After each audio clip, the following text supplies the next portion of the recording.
Selamat malam para netizen dimanapun kita berada. Salam inspirasi bagi kita semua ya. Jokowi mengatakan butuh 3 periode presiden ke depan agar RI jadi negara maju. Ya. Saya paling tidak setuju sekali ambisi seorang Pak Jokowi begitu kan ya.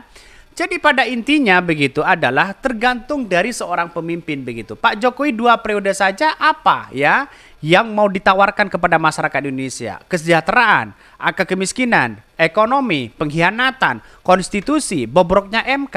Apakah masih kurang begitu kan ya? Dan katanya beredar hari ini bahwa yang terjadi selama ini Pak Jokowi minta 3 periode atas bisikan-bisikan itu kepada PDIP katanya begitu ya. Tapi untunglah PDIP menolak begitu kan. Jadi pada intinya adalah begitu kan, 3 periode itu bukan demi bangsa dan negara, tapi bagaimana cara mereka itu ambisi berkuasa mereka begitu kan ya. Jadi pada intinya adalah ini negara demokrasi begitu kan ya. Kalau 1 periode saja sudah pro rakyat, kesejahteraan itu sudah ada, terus kemudian enak di masyarakat ya. Walaupun 1 periode, jangankan 3 periode, 10 periode pun silahkan begitu kan ya. Tetapi tujuannya adalah bangsa dan negara begitu. Tapi 3 periode saja, 2 periode saja 9 tahun kok seperti ini begitu kan. Rakyat dibohongi terus begitu kan. Apa-apa bahan-bahan pokok sekarang sudah naik dan sebagainya begitu kan. Apakah sebagai seorang pemimpin kan seperti itu begitu. Jadi pada intinya adalah bahwa ya Pak Jokowi mengatakan butuh 3 periode begitu kan. Itu pun kalau terpilih lagi begitu kan. Sayang seribu sayang begitu kan ya. Ambisi Pak Jokowi gagal mereka. Tetapi walaupun dia gagal tapi pada hakikatnya begitu kan anaknya kan bisa maju sebagai cawapres mereka begitu. Dan itulah banyak yang kemudian dilakukan seolah-olah memainkan peran di MK begitu kan. Jadi artinya apa? Artinya selama ini ada kesalahan-kesalahan fatal begitu kan ya. Apa yang selama ini dilakukan oleh ya sebagai rezim pemerintah hari ini begitu. Ya, bahkan ya ada yang mengatakan ya tadinya sehabis SBY kurang 1 periode katanya ya. Rakus kekuasaan hanya butuh 10 tahun begitu tatanan bernegara porak-poranda ya. Bisa nggak sih dia itu dituntut hukuman karena memaksakan kekuasaan buat diri sendiri dan keluarganya ya. Kayak negara punya Allah aja katanya ya. Jadi kalau sudah memimpin 1 periode begitu sudah tidak diyakini oleh masyarakat, ya ngapain juga begitu kan ya. Dan pada intinya ngapain juga begitu. Kira-kira seperti itu begitu. Jadi ingat banjir Jakarta dan janjinya. 3 periode Indonesia jadi negara maju. Yang maju untuk jadi jajahan ya asing atau asing ya. Asing atau asing. Atau maju jadi milik asing atau asing. Karena nggak bisa berbayar utang ya. Hasil bumi diberikan ke asing atau asing ya. Hak guna ya umum bangunan 90 tahun. Bayangkan begitu. Kalau beli tanah di EKN begitu kan ya. Di EKN di situ begitu. Hak guna bangunannya saja begitu kan ya. Kita lihat saja 9 tahun.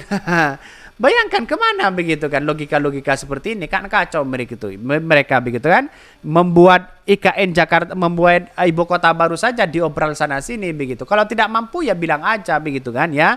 DKI Jakarta kok masih layak kok di situ begitu.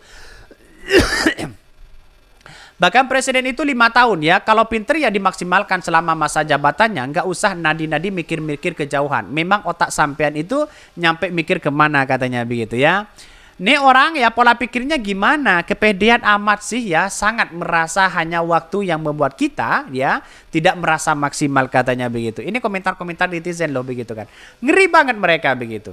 Jadi artinya apa? Artinya menurut saya pribadi agak kacau mereka begitu kan. Berpikir kok seperti itu begitu. Jadi apakah masih kurang 2 periode begitu kan?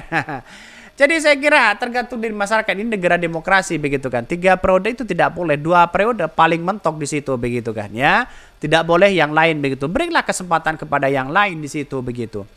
Dan bahkan Jokowi mengatakan butuh 3 periode presiden ke depan agar presiden jadi RI menjadi negara maju ya. Presiden Jokowi kembali menekankan soal banyaknya potensi yang dimiliki Indonesia begitu dari mulai sumber daya alam hingga sumber daya manusia. Hal tersebut menurutnya menjadi sebuah kekuatan besar ya bangsa Indonesia. Salah satunya adalah nikel. Dia mengatakan ingin Indonesia memiliki produk ya besar yang bisa masuk dalam rantai ya pasok global, yakni ekosistem ya elektrik ya. Namun dia mengaku ada tantangan yang cukup sulit yakni terasikan begitu kan, ya misalnya nikel yang banyak dimiliki di Sulawesi, ya bauksit di Bintan ya Kalimantan Barat, kemudian diintegrasikan dengan tembaga yang ada di Papua di Nusa Tenggara Barat. Yang paling efisien diletakkan di mana kalau kita ingin membuat pabriknya, ya seperti dulu memutuskan ya Freeport membangun ya smelter di Gresik atau di Papua. Saya minta Papua saat itu begitu, tapi dihitung berat listriknya dari mana, akhirnya diputuskan di Gresik. Inilah karena negara ya seluas menintegrasikan barang sulit yang mengkonsolidasikan barang yang sulit, kata Jokowi dalam sambutan di acara Kompas ya. Bahkan di satu sisi Jokowi mengatakan untuk membangun ekosistem yang berintegritas tersebut tidak bisa dilakukan pemerintah sendiri. Perlu dukungan berbagai pihak, terutama ya pada investor dan selaku usaha. Saya membayangkan bahwa kalau kita bisa mengintegrasikan tadi, lompatan itu akan terjadi di negara yang kategorinya negara berkembang masuk di negara ya maju, katanya di situ begitu.